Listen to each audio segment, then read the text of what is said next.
Hay, mapuspos nawa kayo ng pagpapalat kapayapaan ng Diyos. 2 Corinthians 3 verse 18, at ang kaningningang iyon na nagmumula sa Panginoon na siyang Espiritu ang bumabago sa ating anyo upang lalong maging maningning hanggang maging mistulang kalarawan niya. Okay, sinasabi dito ni St. Paul na ang Espiritu Santo ang bumabago sa ating anyo, sa ating pagkatao, hanggang maging mistulang kalarawan ni Jesus Christ. Ito ang kalooban ng Diyos, ang matulad tayo sa kanyang anak. Sinasabi sa Romans 8 verse 29, na sapagkat mula't mula pa'y alam na ng Diyos kung sino ang sa kanya.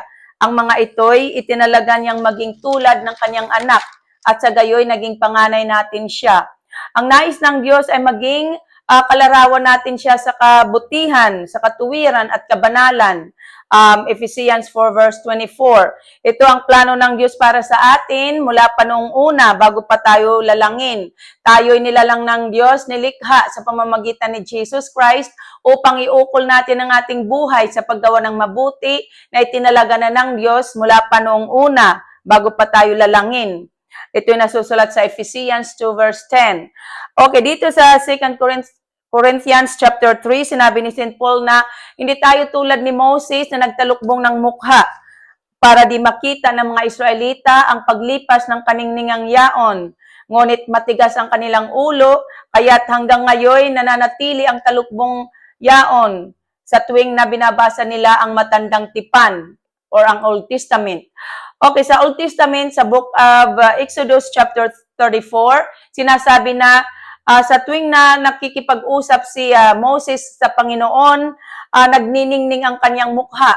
At ang mga Israelita ay natatakot na lumapit sa kanya, kaya tinatakpan ni Moses ang kanyang mukha. Kaya sinabi ni St. Paul na sa tuwing binabasa nila ang kautusan ni Moses, ay nananatili sa kanila ang talukbong iyon. Sinabi ni St. Paul na maaalis lamang ang talukbong ito kung ang isang tao ay makikipag-isa kay Jesus Christ. So sa mga Israelita, ang tipan ni Moses ang nagtatalukbong sa kanilang mukha. Kaya hindi nila nakikita ang kaningningan ng Panginoon. Ang Panginoong tinutukoy dito ni St. Paul ay ang Espiritu Santo. Hindi nila nakikita ang kaningningang nagmumula sa Espiritu. Okay, tayo naman, ang kasalanan ang nakatalukbong sa atin dahil hindi naman tayo mga Israelita. Ang kasalanan ang nagtatakip sa atin kaya hindi natin nakikita ang katotohanan tungkol kay Jesus Christ. Hindi natin nakikita ang kaningningan, ang kabutihang nagmumula sa Panginoon dahil sa ating mga kasalanan. Ganon din naman, maaalis ang takip na ito kapag tayo nakipag-isa kay Jesus Christ. Dahil kapag nakipag-isa na tayo kay Jesus Christ, tayo babaguhin ng Espiritu Santo. Tayo magiging isang bagong nilalang tulad ng sinasabi sa 2 Corinthians 5 verse 17 to 18. Nang nakipag-isa kay Kristo ay isa ng bagong nilalang. Wala nang dating pagkatao, siya ay bago na. Ang Diyos ang gumagawa ng lahat ng ito. So kapag tayo nagbagong buhay na at nanalig sa Panginoong Hesus, doon pa lamang natin makikita ang kaningningan ng Panginoon sa pamamagitan ng Espiritu Santo. Ang kaningningang ito ng Panginoon, ito ay ang kanyang mabubuting gawa noong siya nabubuhay pa sa katawan. Ang Espiritu ang nagpapahayag sa atin tungkol kay Jesus Christ at dahil sa ating pananalig, tayo naniniwala sapagkat ang pananalig ay paniniwala sa mga bagay na di natin nakikita ayon sa kasulatan. So, ang Espiritu Santo ay gift sa atin ng Diyos. Ito ay pangako ng Diyos na ipagkakaloob sa mga mananalig sa Panginoong Hesukristo. Kapag natanggap na natin ang Espiritu Santo, magkakaroon na tayo ng lakas o kapangyarihan upang magpahayag ng katotohanan tungkol kay Jesus Christ.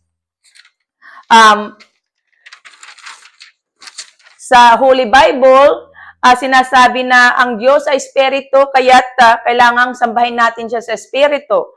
Sinabi ni St. Paul na kung saan naroon ang Espiritu, ay naroon din ang kalayaan. The Holy Spirit can go everywhere at makapapasok siya sa loob natin. At kapag nananahan na siya sa loob natin, magkakaroon na tayo ng kalayaan. Hindi na tayo magiging alipin pa ng kasalanan. malaya na tayo makagagawa ng kabutihan. Makikita natin mismo sa buhay natin ang kapangyarihan ng Espiritu. Mararanasan natin mismo ang mga kabutihang ginawa ng Panginoon noong nabubuhay pa siya sa katawan, at sa pamamagitan natin, makikita din ng mga taong nakapaligid sa atin ang mga gawa ng Espiritu Santo. Kaya nga doon natin malalaman kung ang tao ay pinananahanan nga ng Diyos dahil sa mga gawa ng Espiritu.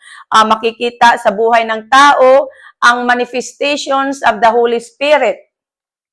Okay, bagong taon, tayo magbagong buhay. Sa ating pagbabagong buhay, kailangan mag-aral tayo ng Biblia, mag-aral tayo ng Gospel tungkol kay Jesus Christ.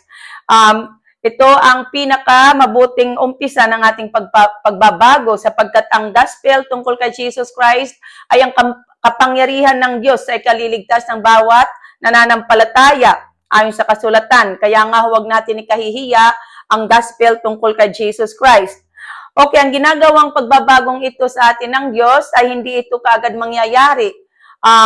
Unti-unti tayong babaguhin ng Diyos sa pamamagitan ng Espiritu Santo.